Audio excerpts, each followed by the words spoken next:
Hey everyone, thanks for watching this video. Basically, I know everyone is making videos about the Bansen Chukai at the moment. That's everyone's, main focus is getting information about the Bansen Chukai out there. To be honest, the Bansen Chukai has been out since last October 2013 and it's hardly been touched, and I think people are just intimidated by it, so there's a push to get it out there. And Anthony Cummins made a video yesterday to get the ball rolling, and Chris Jacobson's going to be making videos. I'm going to make some videos, I promise, and obviously because Chris is making videos now, Dean's going to make some videos. So obviously he's following in Chris Jacobson's shadow like he always does. But at least he's going to be making videos and getting the Bansen Chukai out there regardless of what his opinion of the book is, which isn't really that important, to be honest. But before I get into the Bansen Chukai, I'm going to be reviewing that.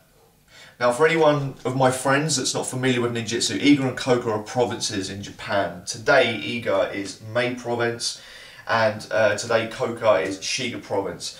Now, if you read any ninjutsu literature, historical literature like the Shoninki or the Bansen Chukai or the Gunpo Jyoshu or the Nippuden, they all talk about Iga and Koka as being prominent and prolific in the sense of this is where the ace ninjas come from. These are places where the good guy, the really experienced ninjas come from, okay? For example, in the Gunpo Jyoshu, it talks about how ace they are. It mentions it, actually, they are, this is where you need to go to get the good guys. The Shoninki talks about the brotherhood that Iga and Koka people have with each other. Like, if you're in my province, this is how I recognize you, this kind of thing. There's a very famous story from 1584 where under Tokugawa Ieyasu, 75 Iga shinobi got shot. They were climbing up a wall and there were guards at the top with rifles shooting down and killing them.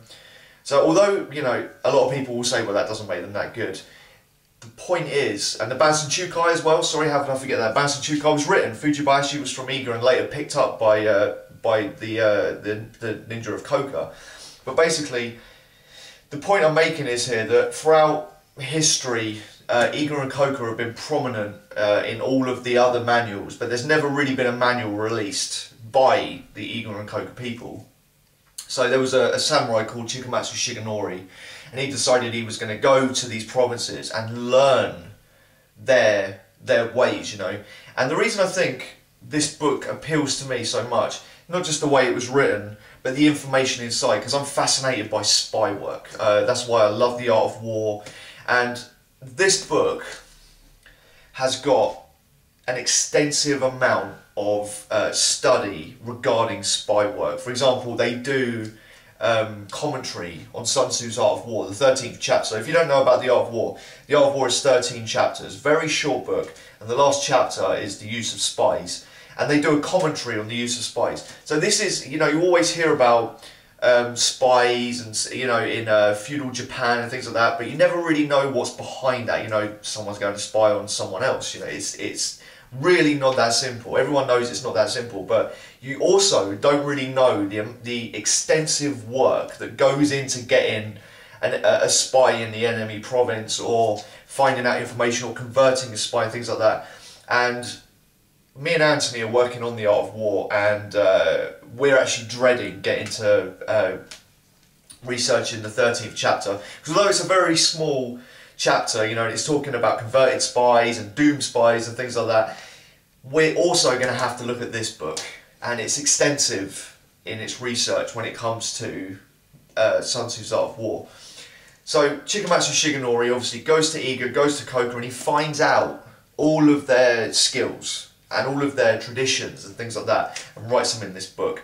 So that's why this book is underrated. If you've got the Shoninki and you've got the Nippuden and the Gunpo Jyoshu, which is in the Nippuden, it's actually this one.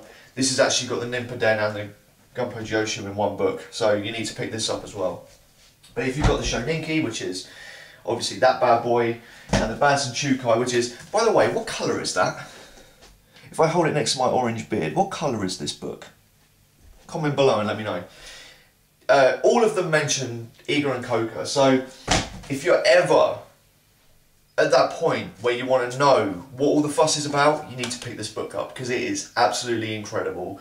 You can get it on Amazon. I believe it's currently in its transition from hardback to paperback. But I've never seen this in the shops, never. So as I say, go to Amazon, pick this book up. If you can't get it on Amazon because it's in the process of being, the format's being changed from hardback to paperback, get it on your Kindle, or go to ABE Books and get a second-hand copy, or eBay, get a second-hand copy. But it is essential, people, to pick this book up. And only a lot of my friends are fans of apocalyptic literature and survival guides and things like that. And I'm serious, this is essential for these people as well. I can't stress it enough. I'm often told off by people for going on about it too much, which is why I'm going to stop this video right now. But thanks for tuning in, and pick up the book. Later on.